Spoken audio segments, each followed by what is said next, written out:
President William Ruto has rejected a finance bill that would have imposed a series of tax hikes in Kenya. His decision comes just a day after protests in the country turned deadly in the biggest assault on Kenya's government in decades. This incident saw several people being killed and buildings set on fire. The government defended the bill, which includes several tax hikes, by saying it was necessary to raise those funds in order to pay off debt. Ruto had 2 weeks to sign the bill into law, but despite his withdrawal, some protesters say they will still go ahead with a rally that's planned for today, with many also demanding that he resign. Having reflected on the continuing conversation around the content of the Finance Bill 2024, and listening keenly to the people of Kenya who have said loudly that they want nothing to do with this Finance Bill 2024, I concede, and therefore I will not sign the 2024 Finance Bill. I am directing for immediate further austerity measures to reduce expenditure, starting with the Office of the President, the entire presidency, and extending to the entire executive arm of government. Operational expenditure in the presidency be reduced to remove allocations for the confidential fort, reduce travel, hospitality, purchase of motor vehicles, renovations, and other expenditures. Otsieno Namwaya, who is an Associate Director of Africa Human Rights Watch, joins us from the capital, Nairobi now. Good morning to you and welcome to the program. So local headlines are proclaiming the president's latest move as a victory for the people, especially young people, because they put pressure on their leaders and they've won.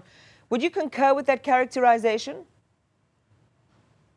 Not really. First of all, let me clarify that the president has not withdrawn the bill. Under Kenyan law, the president can take the bill back to Parliament with recommendations for some amendments to certain provisions of that bill. But the bill stands because it has already been passed by Parliament. If he doesn't sign within 14 days, then the bill automatically becomes operational, it becomes law. So what he has done is that he has sent it back to Parliament with recommendations possibly to consider certain contentious provisions.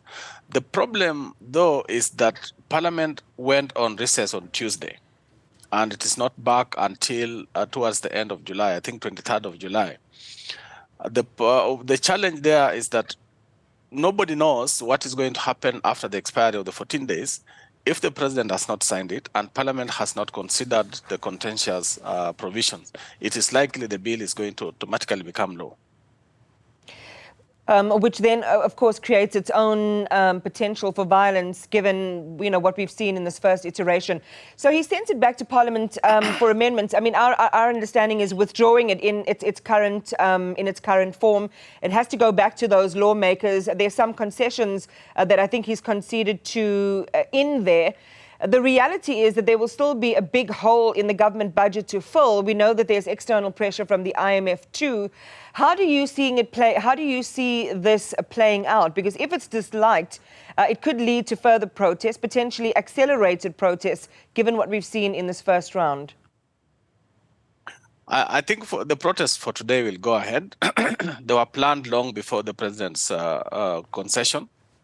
Initially, they were planned to force the president not to sign it, but following the killings of Tuesday, the protests have now transformed to mourning those who died. So if the bill doesn't get signed and Parliament doesn't reconsider it and it automatically becomes law, then I think people are going to get even more angered, and they're likely going to go to the streets even more angry.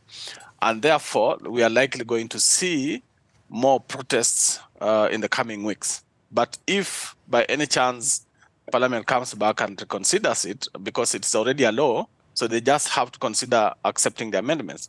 The Parliament has the option of not actually accepting any amendments and still passing the bill as it originally was.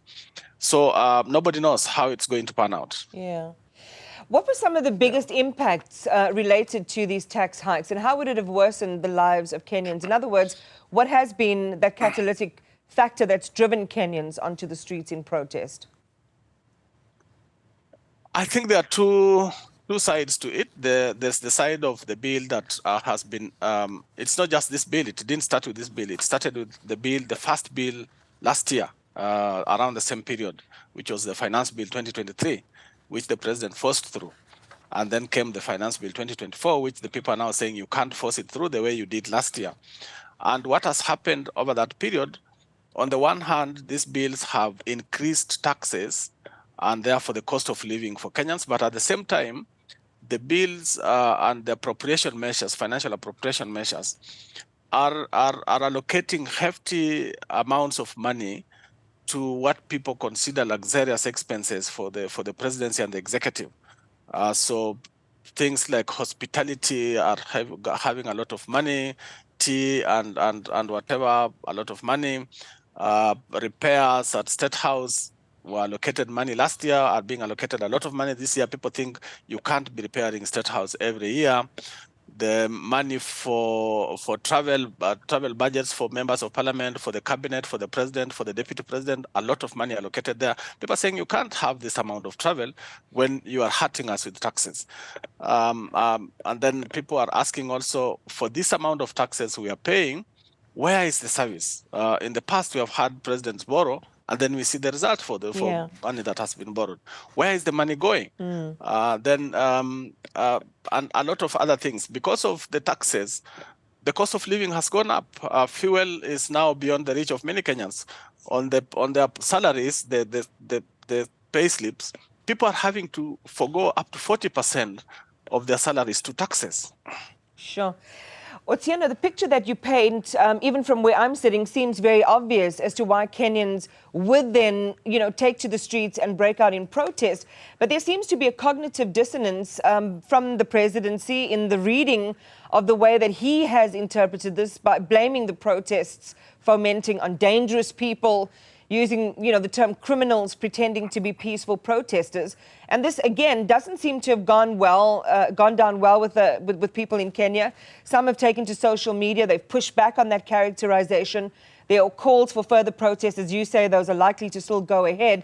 So what are your concerns as Africa Human Rights Watch that, we've already seen 23 deaths. We've seen a number of arrests. I understand 60-odd people are in hospital with gunshot wounds, that this is going to escalate and not scale back?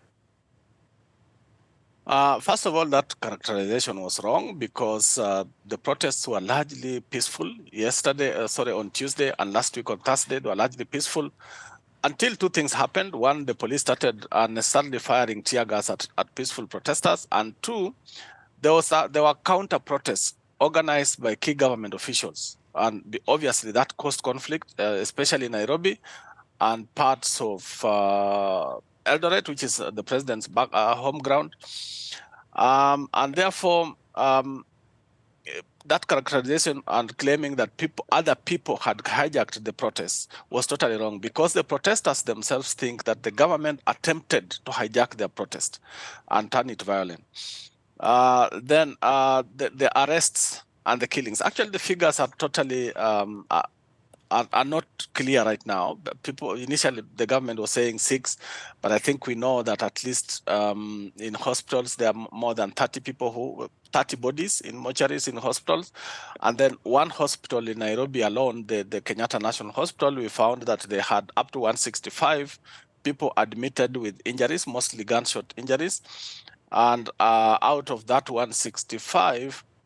I think about 42 were still in a coma and could not talk, and majority of them had been taken through operations. I think 23 of them.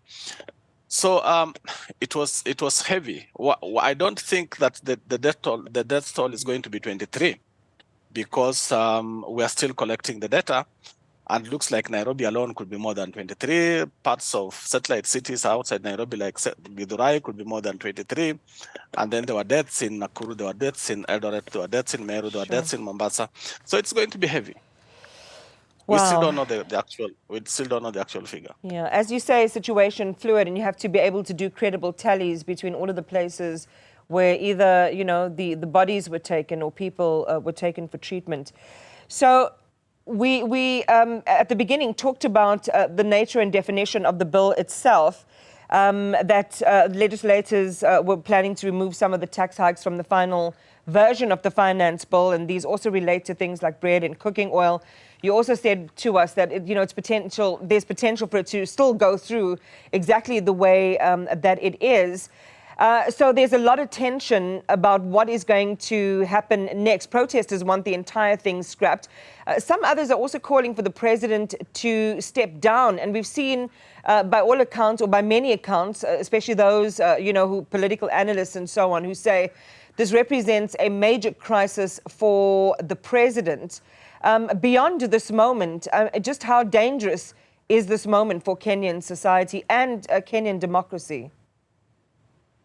Part of the problem is that the president has lost trust, and people don't really trust him. People don't believe anything he says because he has lied most of the time, even on very simple things like where people are questioning the expensive jet he had to go to the United States.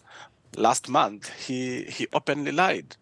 And people came to discover in this age of social media and internet, there are certain things you can't lie about, and then he openly lies about it.